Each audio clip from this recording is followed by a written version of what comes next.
No se puede sostener una imagen de profesionalidad absoluta, ni construir un discurso de rigor periodístico impecable, cuando al mismo tiempo existen conversaciones, fragmentos de audio y comentarios que, según se ha difundido en distintos espacios digitales, abren un debate bastante incómodo sobre cómo se trabaja realmente detrás de las cámaras en ciertos programas de televisión. Todo esto surge a raíz de un vídeo comentado en el canal de Antoni Flores, donde se analizan supuestos audios filtrados y conversaciones atribuidas a una redactora y a Cristina Cárdenas. A partir de ese material, se genera un debate intenso en torno a las prácticas internas del periodismo del corazón y a la forma en la que se construyen determinadas historias que luego llegan al gran público. En ese contexto, no se trata únicamente de lo que se dice en plató o ante una cámara, sino de lo que, según se comenta en el propio análisis, podría ocurrir fuera de plano, decisiones editoriales, estrategias de contenido y dinámicas de trabajo que, para algunos, resultan cuestionables cuando se comparan con el discurso público que se defiende en pantalla. El vídeo también incorpora referencias a declaraciones de Patricia Pardo y menciones a figuras conocidas del entorno televisivo como Gloria Camila o Antonio David Flores, todo ello integrado en un discurso crítico que pone el foco en la coherencia entre lo que se predica y lo que supuestamente se practica dentro del sector. A lo largo de la pieza, se observa cómo se plantea una reflexión bastante directa sobre el papel de los medios de comunicación del corazón. Por un lado, se defiende su función como entretenimiento, como un tipo de contenido pensado para desconectar al espectador de su rutina diaria, de los problemas personales o del estrés cotidiano. Se insiste en que este tipo de periodismo, aunque a menudo sea cuestionado, forma parte del ecosistema mediático y tiene una audiencia que lo respalda. Sin embargo, al mismo tiempo, el propio debate introduce una línea crítica que apunta a la forma en la que se gestionan ciertas informaciones. Según lo comentado en el análisis del vídeo, existiría una diferencia importante entre el relato público de profesionalidad, ética y límites informativos, y lo que, supuestamente, se deja entrever en algunos materiales filtrados o conversaciones privadas. En ese punto concreto, el foco se desplaza hacia la figura de una redactora que aparece en el contenido comentado. Se muestra parte de una entrevista o intervención en la que se le pregunta por sus referentes profesionales, a lo que responde mencionando a Jorge Javier como una figura clave en su desarrollo. Destaca su agilidad mental, su ironía y su estilo directo, señalando que admira la capacidad de utilizar la acidez y el humor como herramientas comunicativas dentro de la televisión. Ese tipo de declaraciones, en apariencia normales dentro de un contexto profesional, son interpretadas dentro del vídeo como parte de una narrativa más amplia, en la que se intenta comprender cómo se construye la identidad de ciertos comunicadores dentro del mundo del corazón.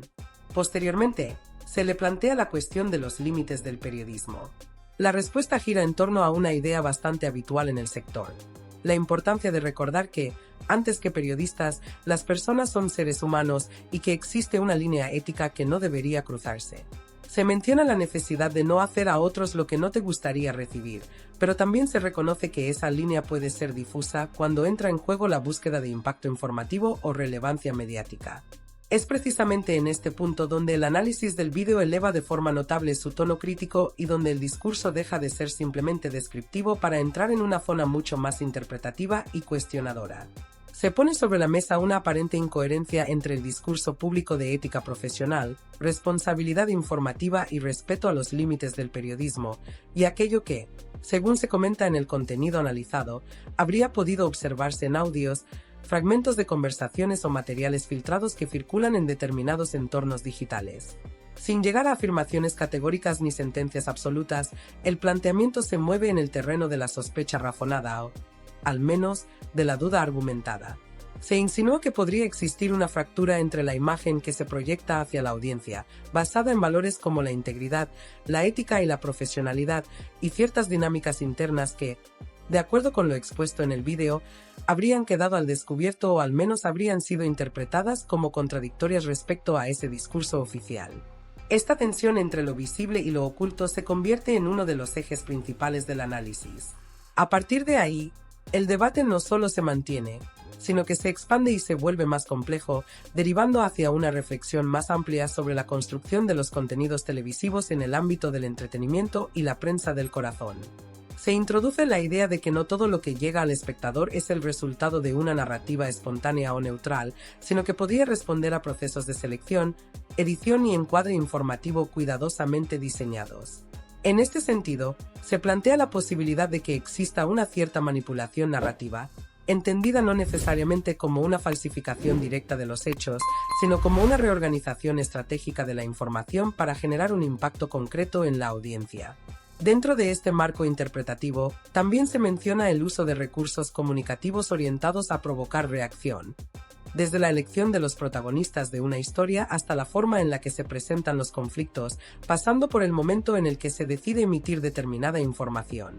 Según el análisis del vídeo, en algunos casos podría existir una intención deliberada de intensificar el dramatismo o de tensionar la realidad informativa, con el objetivo de aumentar la atención del público o reforzar el interés mediático, incluso si eso implica simplificar, polarizar o encuadrar los hechos de manera muy específica. En paralelo, el contenido también abre un espacio de reflexión sobre las dinámicas de ascenso profesional dentro de la industria televisiva. Se hace referencia a trayectorias laborales relativamente rápidas, con cambios frecuentes de programas o formatos antes de alcanzar posiciones más consolidadas. Este fenómeno se interpreta como parte de un ecosistema mediático altamente competitivo, en el que la visibilidad, la capacidad de generar contenido atractivo y la adaptación a las exigencias de la televisión pueden ser factores determinantes a la hora de progresar profesionalmente. Desde esta perspectiva, el vídeo sugiere que no siempre los procesos de promoción responden únicamente a criterios tradicionales de experiencia o trayectoria prolongada,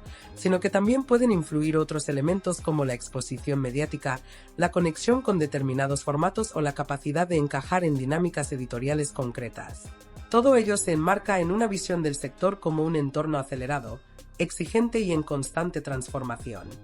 Otro de los aspectos que se aborda con especial atención es la relación entre los distintos actores que intervienen en la producción televisiva: colaboradores, redactores, equipos de guión y dirección de programas. Según lo comentado en el análisis, existirían dinámicas internas que no siempre son visibles para el público y que podrían influir en la forma en la que se construyen las historias que finalmente se emiten. Se plantea la idea de que ciertas decisiones editoriales podrían no ser completamente transparentes desde fuera, lo que abre la puerta a interpretaciones sobre la existencia de líneas de trabajo previamente establecidas o enfoques narrativos ya definidos antes de su presentación en pantalla. En este contexto, también se sugiere que algunas informaciones podrían ser orientadas o estructuradas con una intención concreta, ya sea para reforzar una narrativa, generar debate o incrementar el impacto de una determinada historia. Sin embargo, todo esto se presenta como parte del análisis del contenido y no como una afirmación cerrada, sino como una lectura crítica de los elementos mostrados en el vídeo y de las dinámicas que se intuyen a partir de ellos. El debate, además, se detiene en la función del entretenimiento dentro del periodismo del corazón, un punto especialmente relevante dentro de la discusión. Se defiende la idea de que este tipo de programas cumple un papel social vinculado a la evasión, ofreciendo al espectador un espacio de desconexión frente a la rutina diaria, los problemas personales o las tensiones cotidianas. En este sentido, se reconoce que el entretenimiento forma parte esencial del formato y que su existencia responde a una demanda real por parte de la audiencia. No obstante, al mismo tiempo, se plantea una reflexión crítica sobre los límites de esa justificación. Es decir, ¿hasta qué punto el argumento del entretenimiento puede servir como respaldo para determinadas prácticas que algunos podrían considerar cuestionables desde un punto de vista ético o profesional? Esta tensión entre entretenimiento y ética se convierte en un punto central del debate, especialmente cuando se contrasta con las supuestas contradicciones mencionadas anteriormente en relación con el discurso público de los profesionales implicados. En la fase final del análisis, las intervenciones de los participantes reflejan una mezcla de sorpresa, incredulidad y en algunos casos una clara sensación de desconcierto ante lo que se expone en el material revisado. Se cuestiona la solidez de ciertos discursos públicos y se invita al espectador a adoptar una postura más crítica frente a lo que consume, sugiriendo que detrás de la aparente naturalidad de los programas puede existir un nivel de construcción narrativa mucho más elaborado de lo que se percibe a simple vista. En conjunto, todo el discurso termina configurando una narrativa fragmentada, compuesta por declaraciones públicas, interpretaciones personales y supuestos materiales filtrados, que no pretende ofrecer una conclusión definitiva, sino más bien abrir un espacio de reflexión crítica sobre el funcionamiento interno del periodismo del corazón. El foco final no se centra únicamente en las personas mencionadas, sino en el propio sistema mediático, en sus tensiones internas y en la compleja relación entre imagen pública, estrategia comunicativa y producción de contenido en un entorno televisivo altamente competitivo.